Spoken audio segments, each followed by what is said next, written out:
for the freedom of India. See, these people also, like in the sense, see, the so-called nationalists, what are their formulations? How did they formulate these things?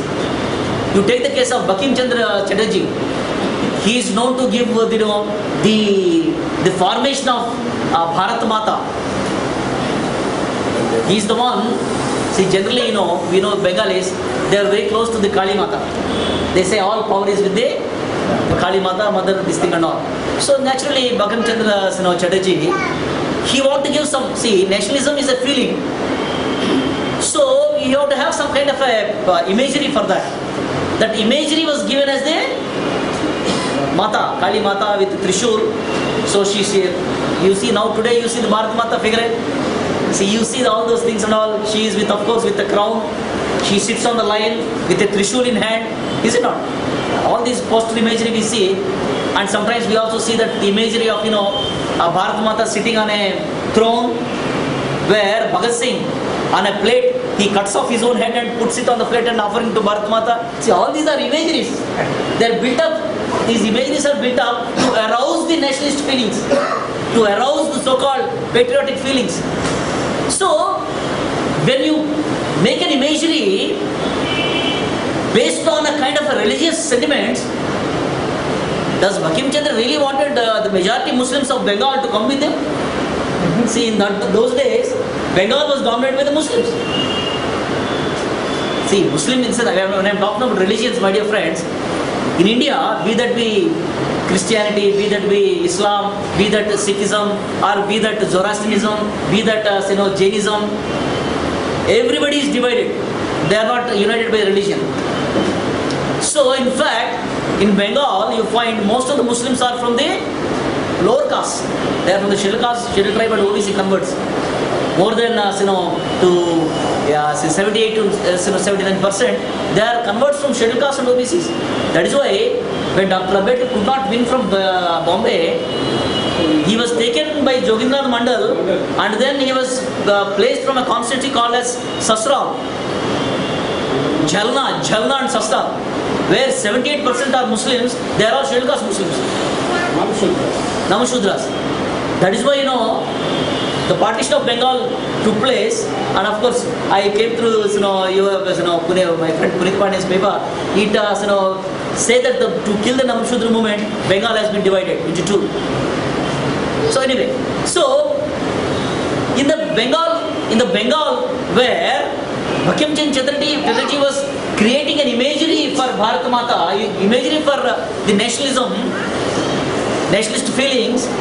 If you put Bharat Mata as Kali, does it mean that the Muslims will come with you? So they are all, like in the sense, right from Bankim Chandra Chatterjee to Rajendra Prasad, the first president of this country. Rajendra Prasad argues in the capacity of president of this country. He delivers a lecture, says that the Vedas, the roots of Ahimsa can be found in the Vedas. I do not know what kind of lawyer he is. He was an advocate. Rajendra Prasad was an advocate.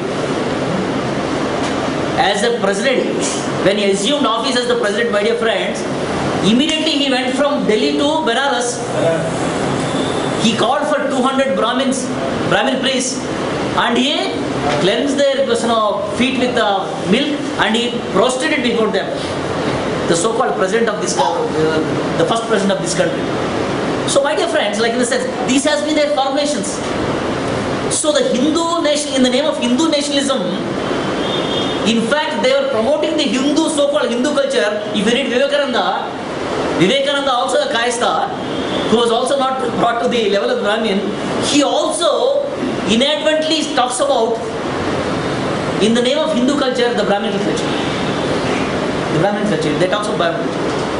And Vivekananda's brother, he also, in fact, he was, involved in genetic research that time.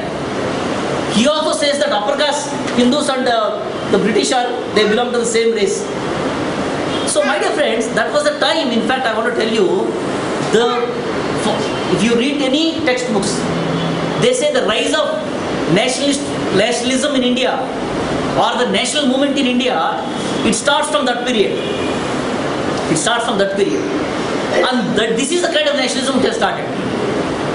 Very innocently it is being told to us, very innocently it is being taught to us that Indian national movement, even I was also writing an essay when I was a student, I was writing that Indian national movement started in 1920, see Tilak, so and so, all these narratives I have been talking about. But if you look at them, introspect them, I am not finding fault with them. But probably if you look at the right side, maybe it is something which is compulsory for them. See, the minorities of this country, see, Brahminism basically, which Dr. Ambedkar says that, Brahminism, people, basically they are minority. Though they are minority, they want to control this society. They want to control this country politically, economically, and socially. That is why they play all these strategies. So they are minority and they are playing these strategies. But the point is, they have made this kind of a mockery with the majority. And majority even today could not decipher that kind of a mockery. So therefore, my dear friends, in India, the rise of so-called nationalism in the name of Hindu nationalism has been the Brahminical nationalism. Then what is Brahminism? That is why, my dear friends, whenever we talk about nationalism, the so-called mainstream nationalists are these people, and nowhere you will listen to the names like Dr. Ambedkar, nowhere you will listen to the names like Jyotirao Phule, nowhere Periyar is talked about, nowhere people like Narayan Guru is talked about. See, in the discourse of nationalism, you will not find these personalities. You will not find. Does it mean these people do not have any kind of nationalist feelings? Does it mean that they don't talk about nationalism? Does it mean that all these people, they only organize caste? All the thing is about casteism, mingling with the lower caste. They're talking only about these people. My difference is not. In fact, so to say, these great personalities, they have been striving right from that time for a right kind of a nationalist movement in this country. They have been striving for a right kind of a nationalist movement in this country. And these people, they have their own grand agenda for national building. If the Brahminical sections of this country, they have their own Rashtra-niti, Dr. Ambedkar and all these four, they have their own Rashtra-niti. They have their own plan for national building. On what foundations? Not just on the political foundations. That is why Dr. Ambedkar says, it is not enough if you have political freedom. He makes a distinction between the political freedom and the social freedom. He makes a distinction between two, the political freedom and the social freedom. So he says that political freedom only leads to transfer of power. Political freedom from the colonizers, it will only lead to transfer of power. Power will transfer from the colonizers to the Brahminical colonizers. That's all. The recent colonizers to ancient colonizers. So he said the social freedom is, he says that political freedom gives only the kind of a geopolitical freedom. It is only freedom of the boundaries of the country. But social freedom, it demarcates the freedom for every citizen of this country. That is what he was talking about. So that's what Dr. Ambedkar said. I quote, he says that basically, Dr. Ambedkar said, one thing he says that Brahminism, I quote, in instituting caste system has put the greatest impediment against the growth of nationalism. He is talking about this particular thing, and the same breath he is saying that political unity is not sufficient for a nation building. Straight away he talks about this thing. Political unity or political freedom is itself not sufficient for nation building or kind of a national building. So, on what plank it should have been? If suppose that time it was talking about Hindu nationalism, if it is on religion, can religious feelings make up kind of a social feeling or kind of a national feeling? Dr. Ambedkar says, no, I quote, in every Hindu, the consciousness that exists is the consciousness of his caste. This is the reason why the Hindu can't be said to form a society or a nation. I want to underline this fact, a society or a nation.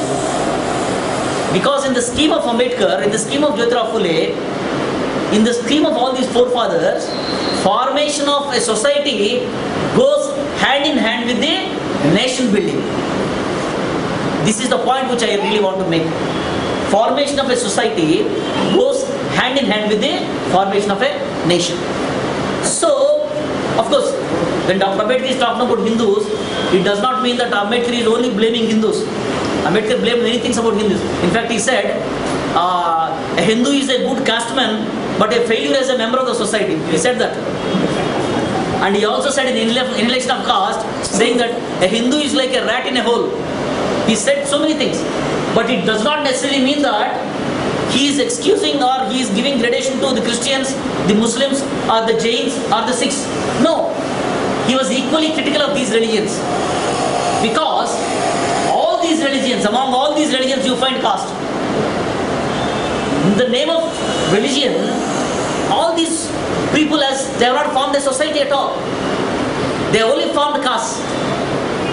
That's why Dr. Ambedkar in volume 5, if you read his writings, he writes more than 127 pages on the caste among Christians in this country. He also deals with the caste among Muslims. He also deals with the caste among the Jains. He deals with the caste among the Sikhs. In fact, many Sikh leaders came to him and in fact asked Dr. Ambedkar to open many Khalsa colleges in Bombay. He was opening them and again talking about the caste among these people. He was asking them, see, why your Gurudwaras are caste based? He was asking, one Sikh leader in that time saying that, I heard that, among the Sikhs, the scheduled caste Sikhs are not allowed to go to the Golden Temple and then make worships. Is it right? It was right. Dr. Ambedkar knows that.